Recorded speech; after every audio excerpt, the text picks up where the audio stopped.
வார்த்தை என்னும் மன்னாவினால் எங்களை வாழ்வித்து வழிநடத்தி வருகின்ற கடவுளே, இந்நேரத்திலும் உம்முடைய வார்த்தைகளை குறித்து நாங்கள் தியானிக்க ஆயத்தப்படுகின்றோம். ஆண்டவர் எங்களோடு பேசும். இங்கே கூடி வந்திருக்கிறதான திருச்சபை மக்களுடைய சிந்தனைகளை ஒருமுகப்படுத்தும். சோர்வுகள், அசதிகள், தூக்கங்கள் எல்லாவற்றையும் மாற்றி போடும். பேசுகிறவர் நீராயிருந்து உம்முடைய வார்த்தைகளை வெளிப்படுத்தும். உம் வார்த்தைகளை கேட்டு அதன்படி நடப்பதற்கு தூய ஆவியானவருடைய ஆற்றலை எங்கள் ஒவ்வொருவருக்கும் தந்தருள வேண்டும் என்று இயேசு கிறிஸ்துவின் வழியாக வேண்டிக் கொள்ளுகின்றோம். நல்ல கடவுளே, ஆமென். உட்காருங்கள். ஆண்டவரும் அருமை இரட்சகருமாயிருக்கின்ற இயேசு கிறிஸ்துவின் ஈடு இணையற்ற திருப்பெயரிலே இந்த ஓய்வு நாள் தொழுகையிலே கூடி வந்திருக்கின்ற உங்கள் அனைவரையும் வாழ்த்துகின்றேன், வரவேற்றுக் கொள்ளுகின்றேன், என்னுடைய வணக்கங்களை தெரிவித்துக் கொள்ளுகின்றேன். ஆண்டவர் இந்த திருச்சபையிலே ஊழியம் செய்வதற்காக என்னை அழைத்திருக்கின்றார், தெரிந்தெடுத்திருக்கின்றார். ஆண்டவருக்கு நான் நன்றி கூறிக்கொள்ளுகின்றேன். என்னை ஏற்றுக்கொண்ட அன்பான சேகரத்து ஆயர் அவர்களுக்கும், உடன் பணி செய்கின்ற அன்பான போதகருக்கும், இந்த சேகர திருச்சபையினுடைய சபைக்குழு அங்கத்தினர்கள், பொறுப்பாளர்கள் அனைவருக்கும், சபை மக்களாகிய உங்கள் அனைவருக்கும் என் நன்றியை நான் கூறிக்கொள்கின்றேன். கடவுளுடைய வார்த்தையினுடைய சிந்தனைக்கு நேராக நாம் திரும்ப அழைக்கப்படுகின்றோம். இந்த நாளினுடைய சிந்தனைக்காக எடுத்துக்கொண்ட திருவசனம் நாம் படிக்க கேட்ட நற்செய்தி பகுதியாக படிக்க கேட்ட யோவானுடைய நற்செய்தி நூல் 21வது அதிகாரம் அதனுடைய 15வது வசனத்தை ஒருவர் படியுங்கள். அவர்கள் போஜன பண்ணின பின்பு இயேசு சீமோன் பேதுருவை நோக்கி, யோனாவின் குமாரனாகிய சீமோனே, இவர்களிலும் அதிகமாய் நீ என்னிடத்தில் அன்பாய் இருக்கிறாயா என்றார். அதற்கு அவன், ஆம் ஆண்டவரே, உம்மை நேசிக்கிறேன் என்பதை நீர் அறிவீர் என்றான். அவர் என் ஆட்டுக்குட்டிகளை மேய்ப்பாயாக என்றார். ஒரு நாள் அதிகாலை நேரத்திலே ஒரு கிராமத்தில் இருக்கின்ற ஒரு மரத்தடியிலே அந்த கிராமத்தில் உள்ள நபர்கள் அனைவரும் கூடி நின்று ஏதோ ஒரு பொருளை சுட்டிக்காட்டி பேசிக் கொண்டிருந்தார்கள். அந்த மரத்தடியிலே கிடக்கின்ற ஒரு பொருளை. அப்போது காவல்துறையினர் எல்லாரும் வந்தார்கள் விசாரிப்பதற்காக, இந்த மரத்தின் அடியிலே இந்த பொருளை போட்டது யார் என்று. அந்த கூட்டத்திலிருந்து ஒருவன் சொன்னான், நேற்றைய தினம் ஒரு பெண்மணி இரவு வேளையிலே இந்த மரத்தின் அடியில் நின்று அழுது கொண்டிருப்பதை நான் பார்த்தேன். ஒருவேளை அந்த பெண்மணி தான் அந்த பொருளை போட்டிருக்கலாம் என்று சொன்னார். இந்த நாளிலும் அந்த பெண்மணி வருவதற்கான வாய்ப்புகளும் இருக்கலாம். காவல்துறையினர் அந்த நாள் இரவிலே அந்த மரத்தை சுற்றி இருந்த புதர்களிலே பதுங்கிக் கொண்டார்கள். அவர்கள் எதிர்பார்த்தபடி ஒரு பெண்மணி நடு இரவிலே அந்த மரத்தின் அடியிலே வந்து சத்தமிட்டு அழுதாள். அப்பொழுது அவர்கள் இவளை பிடித்து கொண்டார்கள். இவள் தான் இந்த பொருளை இங்கு போட்டிருக்க வேண்டும் என்று சொல்லி கைது செய்து போய்விட்டார்கள். மறுநாள் காலையிலே விசாரணைக்காக அந்த பெண்மணியை அவர்கள் அழைத்து வந்தார்கள். இந்த மரத்தின் அடியிலே இந்த பொருளை போட்டது நீதானா என்று கேட்க அவர்கள் கண்ணீர் விட ஆரம்பித்தார்கள். அந்த பெண்மணி கூக்குரலோடு ஒரு கதையை சொன்னாள். ஐயா, என்னுடைய குடும்பம் மிகவும் வறுமைக்குள்ளாக தள்ளப்பட்டு விட்டது. நானும் என்னுடைய பிள்ளைகளும் என்னுடைய கணவருடைய உழைப்பை நம்பியே வாழ்ந்து கொண்டிருந்தோம். என்னுடைய கணவர் வியாதி நிமித்தமாக படுத்த படுக்கையாய் மாறி போனார். வருமானம் இல்லை. அவருடைய வியாதியிலிருந்து விடுதலை செய்வதற்கான எல்லா மருத்துவத்தையும் பார்த்தோம். என்னிடத்தில் இருக்கின்ற எல்லா பொருளாதாரத்தையும் நான் இழந்து விட்டேன். ஆனால் சுகம் கிடைக்கவில்லை. நாங்கள் வறுமைக்குள்ளாக தள்ளப்பட்டு விட்டோம். எனவே இதிலிருந்து மீண்டு வருவதற்காக ஒரு மந்திரவாதம் செய்யக்கூடிய ஒரு நபரை நாடி சென்றேன். அவரிடத்தில் ஒரு ஆலோசனை கேட்டேன். அவர் சொன்னார், உன்னுடைய வாழ்வில் இருக்கின்ற அத்தனை பிரச்சனைகளுக்கும் காரணம் நீ இரண்டாவது பெற்றெடுத்த 1 வயது நிரம்பிய ஆண் குழந்தைதான். அதை நீ பலி கொடுத்து விட்டால் உன்னுடைய வாழ்வில் இருக்கின்ற எல்லாம் அகன்று போகும் என்று சொன்னார். நானும் இல்லத்திற்கு வந்தேன். பெற்ற மகனை எப்படி பலி கொடுப்பது? என்னுடைய இருதயத்தை கடினப்படுத்திக் கொண்டேன், பலி கொடுக்க கூடாது என்று. ஆனால் என்னுடைய வாழ்வில் இருக்கின்ற வறுமை அகலவில்லை. இப்போது என்னுடைய மூத்த மகள் உணவுக்காக ஏங்கிக் கொண்டிருக்கின்றாள். உணவு கொடுப்பதற்கு கூட எனக்கு ஒன்றுமில்லை.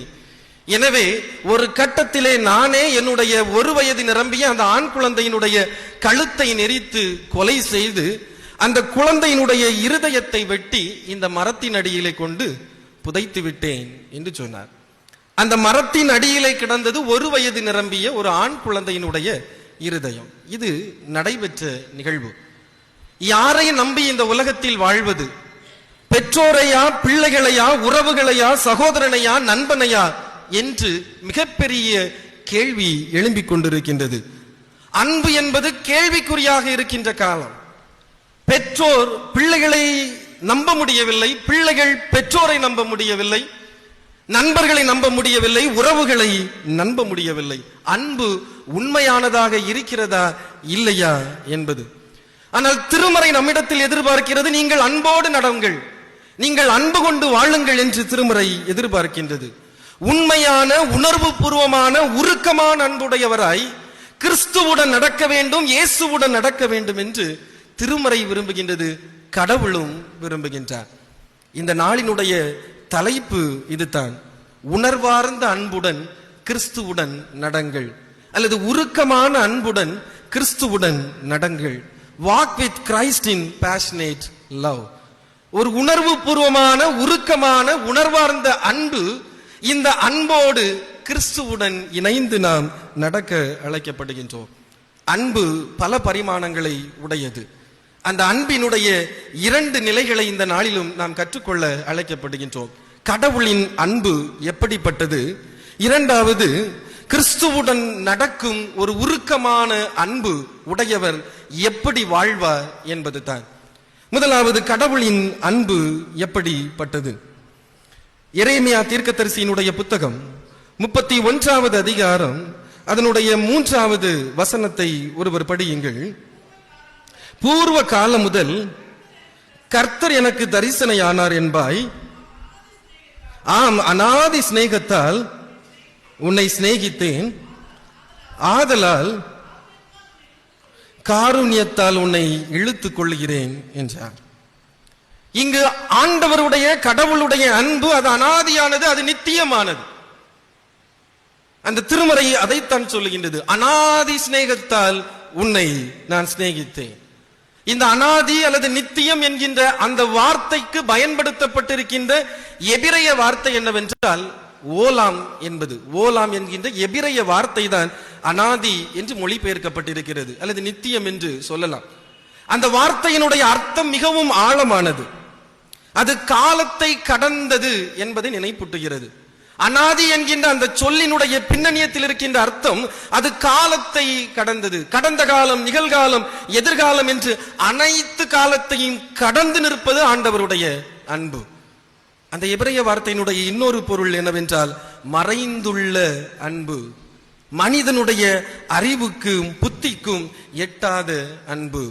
அப்படி என்றால் அநாதி சிநேகத்தால் உன்னை சிநேகித்தேன் என்ற அந்த வசனத்தினுடைய பின்னணியம் என்னவென்றால், காலம் கடந்து நிற்கின்ற அன்பால், உன்னுடைய அறிவிற்கும் உன்னுடைய புத்திக்கும் எட்டாததுமான அன்பால் நான் உன்னை சிநேகிக்கின்றேன், உன்னிடத்திலே அன்பு செலுத்துகின்றேன். கடவுளுடைய அன்பு அது நித்தியமானது, அது காலத்தை கடந்தது, நம்முடைய அறிவிற்கு எட்டாதது.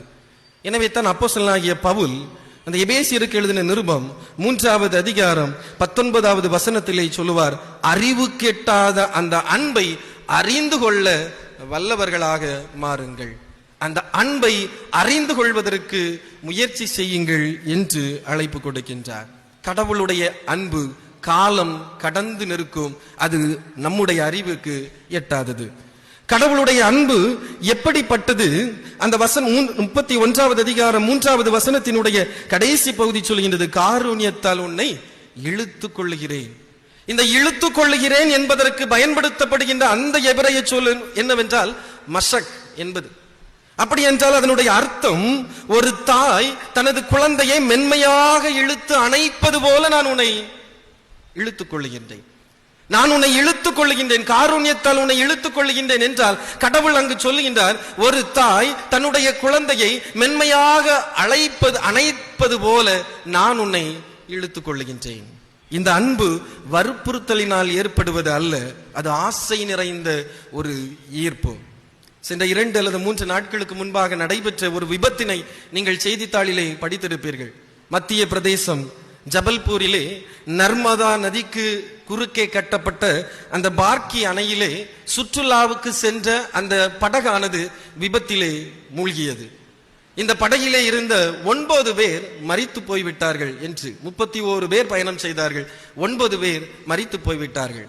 மரித்த அந்த உடல்களை மீட்டெடுக்கின்ற போது அங்கு ஒரு காட்சி அனைவருடைய கண்களையும் கலங்க செய்தது.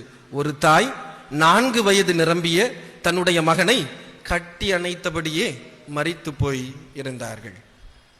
அந்த அணைப்பு என்பது ஆசை நிறைந்த அணைப்பு, அது அன்பு. ஆண்டவரும் அதைத்தான் இங்கு வெளிப்படுத்துகின்றார். ஒரு தாய் தன்னுடைய குழந்தையை மென்மையாக அணைப்பது போல மரணம் வரைக்கும் பிரியாமல் ஆண்டவர் நம்மை அணைத்துக் கொண்டிருக்கின்றார். கடவுளுடைய அன்பு அப்படிப்பட்ட அன்பு. கடவுளுடைய அன்பு எப்படிப்பட்டது? மனிதன் தகுதியற்றவனாக இருக்கும் போதே அவரது அன்பு தொடர்ந்து கொண்டே இருக்கிறது. நாம் தகுதியற்றவர்களாக இருக்கின்ற போதே கடவுளுடைய அன்பு தொடர்ந்து கொண்டே தான் இருக்கின்றது. அது காலம் கடந்தது, அது மனிதனுடைய அறிவுக்கு அப்பாற்பட்டது. அது ஒரு தாய் தன்னுடைய குழந்தையை மென்மையாக அணைப்பது போன்றது. அது நாம் தகுதியற்றவர்களாக இருக்கும் போதே நம்முடைய வாழ்விலே தொடர்ந்து கொண்டே தான் இருக்கின்றது. தகுதியற்றவன் என்று சொல்லி கடவுள் நம்மை கைவிடவில்லை, நம்மை அணைத்துக் கொள்கிறவராக இருக்கின்றார். நாம் நற்செய்தி பாடமாக படிக்க கேட்ட அந்த யோவான் 21:15 முதல் 19 வரை உள்ள அந்த பகுதிகளிலே இயேசுவுக்கும் சீமோன் பேதுருவுக்கும் நடைபெறுகின்ற உரையாடல் அங்கு சுட்டிக்காட்டப்படுகிறது. எல்லாருக்கும் தெரிந்த அந்த உரையாடல் தான். ஆண்டவர் சீமோனை அல்லது சீமோன் பேதுருவை பார்த்து கேள்வி கேட்பார். என்ன கேள்வி? யோனாவின் குமாரனாகிய சீமோனே, இவர்களிலும் அதிகமாய் நீ என்னை அன்பாய் இருக்கிறாயா, நேசிக்கிறாயா என்று அல்ல, அன்பாய் இருக்கிறாயா என்று கேட்கிறார். அவன் என்ன பதில் சொல்லுகின்றான்? ஆண்டவரே, என்ன பதில் சொல்லுகின்றான்? ஆம் ஆண்டவரே, உம்மை நேசிக்கிறேன். ஒரு பெரிய வேறுபாடு அதுல இருக்குது. ஏன் ஆண்டவர் 3 முறை கேட்க வேண்டும்? ஒரு முறை கேட்டுட்டே விட்டுறலாமே அப்படின்னு நமக்கு எண்ணலாம். மீண்டும் மீண்டும் கேட்டு வற்புறுத்துகிறாரே என்று. காரணம், அவன் சரியான ஒரு பதில் சொல்லவில்லை. ஆண்டவர் கேட்கின்றான், நீ என்னிடத்தில் அன்பாயிருக்கிறாயா என்று. அவன் பதில் சொல்லுகின்றான், உம்மை நேசிக்கிறேன், உம்மிடத்தில் அன்பாயிருக்கிறேன் என்று சொல்லவில்லை. அந்த அன்பிற்கும் அந்த நேசத்திற்கும் ஒரு வேறுபாடு உண்டு. இந்த கிரேக்க மொழிபெயர்ப்பு அல்லது திருமறை எழுதப்பட்ட அந்த கிரேக்கத்திலே 2 விதமான வார்த்தைகள் இங்கு பயன்படுத்தப்பட்டு இருக்கின்றது. ஒன்று அகாப்பே, இன்னொன்று பிலியோ என்கின்ற வார்த்தை. அகாப்பே என்றால் தெய்வீக அன்பு, நிபந்தனையற்ற அன்பு. பிலியோ என்கின்ற அந்த வார்த்தை சகோதரர்களுக்கு இடையே இருக்கின்ற நட்பு, அந்த அன்பை குறிக்கும். ஆண்டவர் கேட்கின்ற கேள்வி, சீமோன் பேதுருவே, நீ என்னிடத்தில் அகாப்பை கொள்கிறாயா அல்லது நிபந்தனையற்ற அன்பு கொள்கிறாயா, தெய்வீக அன்பு கொள்கிறாயா என்று. அவன் சொல்லுகின்ற பதில், ஆண்டவரே, நான் உம்மிடத்தில் பிலியோ கொள்கிறேன், நான் சகோதர நட்பு கொள்கிறேன்.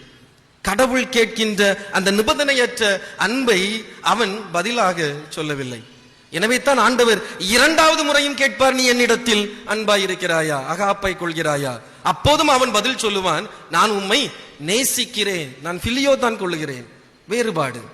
கடைசி 3வது அந்த வசனம், 3வது கேட்கும் போது ஆண்டவர் இறங்கி வருவார்.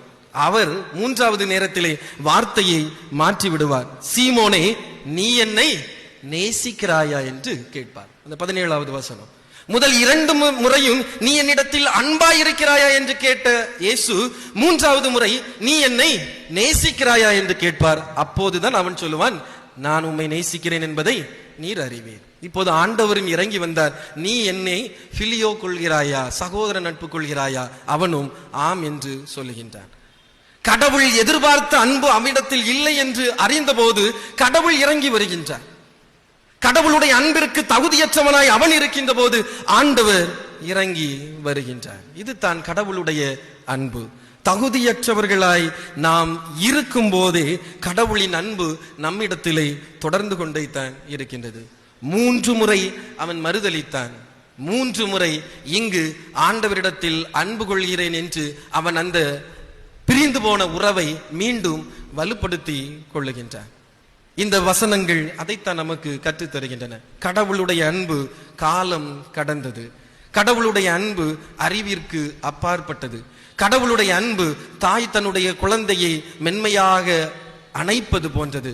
கடவுளுடைய அன்பு அது நாம் தகுதியற்றவர்களாக இருக்கின்ற போதே நம்மிடத்தில் தொடர்ந்து கொண்டே இருக்கின்றது.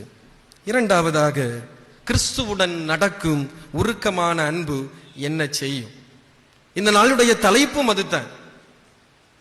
உணர்வார்ந்த அன்புடன் கிறிஸ்துவுடன் நடங்கள். உருக்கமான அன்புடன் கிறிஸ்துவுடன் நடங்கள்.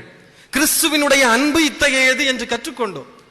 உணர்வார்ந்த அன்பில் கிறிஸ்துவுடன் நடக்க வேண்டும் என்றால், அல்லது அப்படி நடக்கிறவன் எப்படிப்பட்டவனாக இருப்பான்? நாம் எப்படிப்பட்டவர்களாக இருக்க வேண்டும்? ஒரு மனிதன் உண்மையில் கிறிஸ்துவினுடைய அன்பை பெற்று கிறிஸ்துவோடு இணைந்து நடக்கிறான் என்றால் அவன் அனைவரையும் ஏற்றுக்கொள்கிறவராக இருப்பான். நம்முடைய வாழ்வு அனைவரையும் அரவணைத்து ஏற்றுக்கொள்கின்ற ஒரு வாழ்வாக இருக்க வேண்டும். எபேசியர் 3வது அதிகாரம் அதனுடைய 18வது வசனம், சகல பரிசுத்தவான்களோடும் கூட கிறிஸ்துவினுடைய அன்பின் அகலமும் நீளமும் ஆழமும் உயரமும் இன்னதென்று உணர்ந்து கொள்ளுங்கள். இந்த வசனத்தினுடைய பின்னணியம் என்னவென்றால், கிபி 60 முதல் 62 வரை உள்ள காலகட்டத்திலே ரோமாபுரியிலே பவுல் சிறையிருந்த போது எழுதிய வார்த்தைகள் இது. சிறைச்சாலையிலே வைத்து இந்த எபேசு திருச்சபைக்கு இவற்றை எழுதுகின்றார். இந்த எபேசு பட்டணம் என்பது ஆசியா மைனரில் உள்ள ஒரு மிக முக்கியமான பட்டணம். இங்கு பல இனங்கள் இருந்தார்கள், பல மதங்களை பின்பற்றுகிறவர்கள் இருந்தார்கள், பல தத்துவங்களை பின்பற்றுகிறவர்கள் இருந்தார்கள். ஒரு பன்முகம் தன்மை கலந்த ஒரு சமூகமாக இருந்தது. அப்படிப்பட்ட பன்முக தன்மை கலந்த சமூகத்தில் இருந்த அந்த எபேசு திருச்சபைக்கு பவுல் ரோமாபுரியில் சிறையிருக்கின்ற போது இந்த கடிதத்தை எழுதுவார். அன்பை குறித்து அவர் எழுதுகின்றார். ஏனென்றால் இந்த எபேசு திருச்சபையிலே ஒரு பிரிவு இருக்கின்றது. யூதன், யூதன் அல்லாதவன் என்கின்ற ஒரு இனப்பிரிவு அவர்களிடத்தில் இருக்கின்றது. எனவே திருச்சபைக்குள் இருக்கின்ற அந்த 2 பிரிவுகளையும் ஒன்றாக்குவதற்காக பவுல் இங்கு சொல்லுகின்றார். கிறிஸ்துவினுடைய அன்பு உங்களிடத்தில் இருக்க வேண்டும். அந்த அன்பு அகலம், நீளம், ஆழம், உயரம் எல்லாவற்றையும் உணர்ந்து அப்படிப்பட்ட ஒரு அன்பு உங்களிடத்தில் இருக்க வேண்டும். அப்படி இருக்கின்ற போது உங்களிடத்தில் ஒற்றுமை இருக்கும். திருச்சபையின் பிரிவுகள் மாற்றப்பட்டு ஒற்றுமை உருவாக கிறிஸ்துவினுடைய அன்பு ஒவ்வொருவருடைய வாழ்விலும் வெளிப்பட வேண்டும். அந்த அன்பின் அகலம், நீளம், ஆழம், உயரம் என்பதை குறித்து பல இறையியல் அறிஞர்கள் பலவிதமான விளக்கங்களை கொடுக்கின்றார்கள். ஒருவர் சொல்லுவார், அகலம் என்பது எல்லா தேசங்களையும் எல்லா மக்களையும் குறிப்பது. அப்படி என்றால் கிறிஸ்துவினுடைய அன்பின் அகலம் எல்லாரையும் அரவணைப்பது. கிறிஸ்துவினுடைய அன்பினுடைய நீளம் என்பது அது நித்திய காலம் வரைக்கும் நீடித்திருக்கும். அதனுடைய ஆழம் என்பது மரணத்திலும் பாதாளத்திலும் இறங்கி உயரமாக விண்ணுலக மகிமையினுடைய உச்சம் வரை உயரும் என்று எல்லாரையும் ஏற்றுக்கொள்ளும், எல்லாரையும் அரவணைத்துக் கொள்ளும், எல்லாரோடும் அன்பு பாராட்டும். குற்றம் சாட்டுவதற்கு அங்கு இடமில்லை. உண்மையில் ஒரு மனிதன் அன்போடு கிறிஸ்துவுடன் இணைந்து நடக்கிறான் என்றால் அந்த மனிதனுடைய வாழ்வு இப்படித்தான் இருக்கும். அனைவரையும் அரவணைத்து ஏற்றுக்கொண்டு வாழுகின்ற ஒரு எண்ணம், அப்படிப்பட்ட எண்ணம் நமக்கு இருக்க வேண்டும். இன்னொன்று, கடவுளுடைய விருப்பப்படி அவர்கள் வாழ்வார்கள். கிறிஸ்துவினுடைய அன்பை பெற்று கிறிஸ்துவுடன் நடக்கின்ற மனிதர் கடவுளினுடைய விருப்பப்படி வாழ்வான். யோவான் 21வது அதிகாரம் 15வது வசனத்தில் ஆண்டவர் கேட்கின்ற கேள்வி, இவர்களிலும் அதிகமாய் என்னை நேசிக்கிறாயா? இவர்களிலும் அதிகமாய், இந்த இவர்களிலும் அதிகமாய் என்று எதை ஆண்டவர் சுட்டி காட்டுகின்றார்? என்ன பதிலை சீமோன் சொல்லுகின்றார்? இந்த இவர்களிலும் அதிகமாய் என்கின்ற அந்த வார்த்தை, அந்த சொற்றொடர் எதை வெளிப்படுத்துகின்றது? மத்தேயு 26வது அதிகாரம் 33வது வசனத்திலே அங்கு பேதுரு ஒரு பதிலை சொல்லுவார். உமது நிமித்தம் எல்லாரும் இடரல் அடைந்தாலும் நான் இடரல் அடையவில்லை. கடவுள் அந்த பெருமையை இங்கு சவாலுக்கு உள்ளாக்குகின்றார்.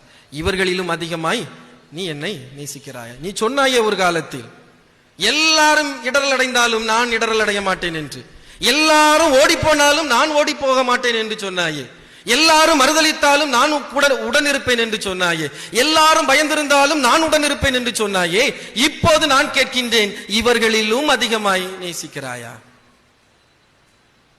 உன்னுடைய விருப்பம் அல்ல, கடவுளினுடைய விருப்பப்படி செய்கிறாயா?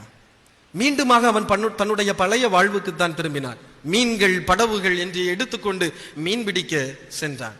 தன்னுடைய வாழ்விற்கு பாதுகாப்பாய் அவன் சிலவற்றை கருதினான். ஆண்டவர் இவர்களிலும் அதிகமாய் நீ என்னை நேசிக்கிறாயா என்பதனுடைய பின்னணியும் இதுதான். உன்னுடைய வாழ்விற்கென்று பாதுகாப்பாய் நீ வைத்திருக்கிறாயே, அவைகளை காட்டிலும் நீ அதிகமாய் என்னிடத்தில் நேசிக்கிறாயா? நீ கல்வியை பாதுகாப்பாய் வைத்திருக்கின்றாய், கல்வி அவசியம். செல்வத்தை பாதுகாப்பாய் வைத்திருக்கின்றாய், செல்வமும் அவசியம். ஆனால் இவைகளை காட்டிலும் என்னிடத்தில் நீ அதிகமாக நேசிக்கின்றாயா, அன்பு செலுத்துகின்றாயா என்று கேட்கின்றாய். உன்னுடைய விருப்பப்படி அல்ல, என்னுடைய விருப்பப்படி செய்ய வேண்டும். கடவுளினுடைய விருப்பம் இதுதான். எல்லாவற்றையும் கடந்து நான் எப்படி அன்பு செலுத்துகின்றேனோ அதுபோல எல்லாவற்றையும் கடந்து நீங்கள் என்னிடத்தில் அன்பு செலுத்த வேண்டும் என்று ஆண்டவர் விரும்புகின்றார். கடவுளோடு நடக்கின்ற மனிதன் அப்படிப்பட்ட மனிதனாக இருப்பான். கடவுளோடு நடக்கின்ற மனிதன் கடவுளின் வழியிலே நடப்பான். அந்த 21வது அதிகாரம் அதனுடைய 18வது வசனத்தை ஒருவர் படியுங்கள். நீ இளவயதுள்ளவனாய் இருந்தபோது உன்னை நீயே அறை கட்டி கொண்டு உனக்கு இஷ்டமான இடங்களிலே நடந்து திரிந்தாய். நீ முதிர் வயதுள்ளவனாகும் போது உன் கைகளை நீட்டுவாய், வேறொருவன் உன் அறையை கட்டி உனக்கு இஷ்டமில்லாத இடத்துக்கு உன்னை கொண்டு போவான் என்று மெய்யாகவே மெய்யாகவே உனக்கு சொல்லுகிறேன் என்றார். பேதுருவினுடைய தியாகமான ஒரு வாழ்வு இங்கு சுட்டிக்காட்டப்படுகின்றது. ஆண்டவர் சொல்லுகின்றார், நீ மரணம் அடைவாய், எனக்காக உன்னுடைய வாழ்வை நீ இழப்பாய். பேதுரு அந்த வாழ்விற்கு தம்மை ஒப்பு கொடுக்கின்றார். கடவுளின் வழியும் அப்படித்தான். ஏனென்றால் ஆண்டவர் மற்றவர்களுடைய வாழ்விற்காய் தம்மை இழந்தார், மற்றவர்களுடைய நலனுக்காய் தன்னுடைய வாழ்வை ஒப்பு கொடுத்தார். மற்றவர்களுடைய உயர்வுக்காக ஆண்டவர் தம்முடைய வாழ்வை சிலுவையிலே ஒப்பு கொடுத்தார். அதே போல இங்கு பேதுருவிடத்திலும் சொல்லுகின்றார், நீ உன்னுடைய அறையை இன்னொருவன் கட்டி கொண்டு போவான். அப்படி என்றால் மற்றவர்களுடைய வாழ்வுக்காய் நீ உன்னுடைய வாழ்வை இழக்க தயாராக வைத்துக்கொள். கடவுளின் வழியில் நடக்கின்ற மனிதராக நாம் இருக்க வேண்டும். கடவுளின் பெயர்களை பல நேரங்களில் நாம் வைத்திருக்கின்றோம். பெயர் அல்ல, வாழ்வில் நாம் நம்முடைய வாழ்வில் வெளிப்படுத்த வேண்டும் கடவுள் விருப்பத்தை. கடவுளினுடைய வழி அப்படித்தான். அது சொல்வதில் அல்ல, செயலில் அடங்கி இருக்கின்றது. ஒரு கதையோடு நான் நிறைவு செய்ய விரும்புகின்றேன். இந்த புகழ்பெற்ற ரஷ்ய எழுத்தாளர் ஃபியோடர் டாஸ்டாயெவ்ஸ்கி, இந்த மனிதர் ஒரு நாவலை வரைந்திருப்பார். இந்த ஃபியோடர் டாஸ்டாயெவ்ஸ்கி ஒரு மிக நீண்ட நாவலிலே இயேசு கிறிஸ்துவினுடைய வருகையை குறித்த ஒரு சிறிய புனைவை அவர் எழுதியிருப்பார். தாம் படைத்து மீட்டெடுத்த இந்த உலகத்தை காண்பதற்கு இயேசுவுக்கு ஒரு ஆசைப்பட்டதாம். உடனடியாக இயேசு என்ன நினைத்தார் என்றால், மாறு வேஷம் தரித்து இந்த ரஷ்யாவினுடைய சாலைகளிலே நான் வர வேண்டும். ஏனென்றால் எழுதியவர் ரஷ்ய எழுத்தாளர். உடனடியாக இயேசு கிறிஸ்து மாறு வேஷம் தரித்து அந்த ரஷ்யாவினுடைய சாலைகளிலே நடந்து போய் கொண்டிருந்தார். ஒருவரும் கண்டுபிடிக்க முடியவில்லை. காரணம், இயேசு மாறு வேஷத்தில் வந்திருக்கின்றார். ஒரு நாள் இப்படி ஒரு வழிபாடு அல்லது ஒரு தொழுகை நடைபெற்றுக் கொண்டிருந்தது. அப்போது அந்த ஆலயத்தினுடைய தொழுகையிலே ஆண்டவர் அமர்ந்தார். அந்த ஆலயத்தினுடைய கட்டமைப்பை பார்த்தார், அலங்காரங்களை பார்த்தார். ஆண்டவருக்கு மிகப்பெரிய ஆச்சரியம், எவ்வளவு அழகாக இருக்கிறது. அவர் ஆச்சரியத்தோடு பார்த்து கொண்டிருந்தார். தொழுகை எல்லாம் நிறைவு பெற்றது. ஒரு மனிதன் ஓடோடி வந்தான், இயேசுவின் பக்கத்திலே வந்து கேட்டான், இயேசுவே என்று அழைத்தான். இயேசுவுக்கு ஷாக் ஆயிற்று. இவ்வளவு ஒரு வார காலம் இந்த தெருக்களில் அடைந்தேன், யாரும் என்னை கண்டுபிடிக்க முடியவில்லையே, இந்த மனிதன் எப்படி கண்டுபிடித்து விட்டான்? அந்த மனிதன் தொடர்ந்து பேசினான், இயேசுவே, உமக்கு இங்கு என்ன வேலை? நீர் இருக்க வேண்டியது பரலோகத்தில் அல்லவா? ஒன்றை மட்டும் நான் சொல்லுகின்றேன், நீர் பார்த்து ஆச்சரியப்பட்டீரே, இந்த அலங்காரங்கள், கட்டமைப்புகள், எங்களுடைய வளமையான வாழ்வுகளை எல்லாம் பார்த்து ஆச்சரியப்பட்டீர்களே, இதை அனைத்தையும் நாங்கள் பெற்றுக்கொண்டது உம்முடைய பெயரினால் தான். ஆனால் எதுவும் நீர் நடந்த வழிகளில் நடந்து நாங்கள் பெற்றுக்கொள்ளவில்லை. எல்லாம் உம்முடைய பெயரினால தான் நாங்கள் பெற்றோம். எல்லாம் இயேசு இயேசு என்று சொல்லி தான் பெற்றோம். ஆனால் எதுவும் நீர் நடந்தீரே, நீர் வாழ்ந்தீரே, அந்த வாழ்வை வாழ்ந்து அந்த நடக்கையை வாழ்ந்து நாங்கள் பெற்றுக்கொள்ளவில்லை என்று சொன்னான். கேள்வி கேட்டு பார்க்க வேண்டும், சிந்திக்க வேண்டும். அப்போஸ்தலர் 3வது அதிகாரத்தில் ஒரு நிகழ்வு உண்டு. பேதுருவும் யோவானும் அந்த ஆலயத்திலிருந்து வெளியே வருகின்ற போது நடக்க முடியாத ஒரு மனிதன் யாசகம் கேட்டுக் கொண்டிருப்பான், பிச்சை கேட்டுக் கொண்டிருந்தான். இவர்களிடத்தில் ஏதாவது கிடைக்குமா என்று அவன் எதிர்பார்த்திருந்தான். அப்போது அவர்கள் ஒரு அழகான பதிலை சொல்லுவார்கள். பக்கத்தில் வந்தபோது, வெள்ளியும் பொன்னும் எங்களிடத்தில் இல்லை, எங்களிடத்தில் உள்ளதை உங்களுக்கு தருகின்றேன், நசரேயனாகிய இயேசுவின் நாமத்திலே நீ எழுந்து நட என்றான். வெள்ளியும் பொன்னும் அவர்களிடத்தில் இல்லை, இயேசுவின் நாமம் அவர்களிடத்தில் இருந்தது. இன்று பிரச்சனை என்னவென்றால், வெள்ளியும் பொன்னும் நம்மிடத்தில் கொட்டி கிடக்கின்றது, இயேசுவின் நாமம் இல்லாமல் போய்விட்டது. பல நேரங்களில் இப்படித்தான். இயேசுவின் பெயரை சொல்லி வாழ்கிறவர்களாய் அல்ல, இயேசுவை போல் வாழ்கிறவர்களாய் இருக்க வேண்டும். இயேசுவின் வழியில் வாழ்கிறவர்களாக இருக்க வேண்டும். உருக்கமான அன்புடன் கடவுளோடு இணைந்து நடக்கின்ற மனிதருடைய வாழ்வு அத்தகைய வாழ்வாக அமையும். திருச்சபை அப்படிப்பட்ட திருச்சபையாக இருக்க வேண்டும். கடவுளின் அன்பு காலம் கடந்தது. கடவுளின் அன்பு நம்முடைய அறிவுக்கு எட்டாதது. கடவுளுடைய அன்பு ஒரு தாய் தன்னுடைய குழந்தையை மென்மையாக இழுத்து அரவணைப்பது போலது. கடவுளுடைய அன்பு தகுதியற்றவன் மனிதனிடத்தில் நீண்டு கொண்டே இருக்கின்றது. அந்த அன்பை பெற்றுக்கொண்ட மனிதன் கடவுளோடு இணைந்து நடக்க வேண்டும் என்றால் எல்லாரையும் ஏற்றுக்கொள்கிறவனாய் இருக்க வேண்டும். அவன் கடவுளுடைய விருப்பத்தை செய்கிறவனாய் இருக்க வேண்டும். கடவுளின் வழியில் வாழ்கிறவனாக இருக்க வேண்டும். கடவுளின் வழியில் நடக்கிறவனாக இருக்க வேண்டும். நம் திருச்சபை அப்படிப்பட்ட திருச்சபையாக இருக்கட்டும். ஆண்டவர் நம்மை அழைக்கின்றார். ஆண்டவரிடத்திலே ஒப்புக் கொடுப்போம். ஆண்டவர் நம்மை ஆசீர்வதித்து வழி நடத்துவாராக. ஆமென்.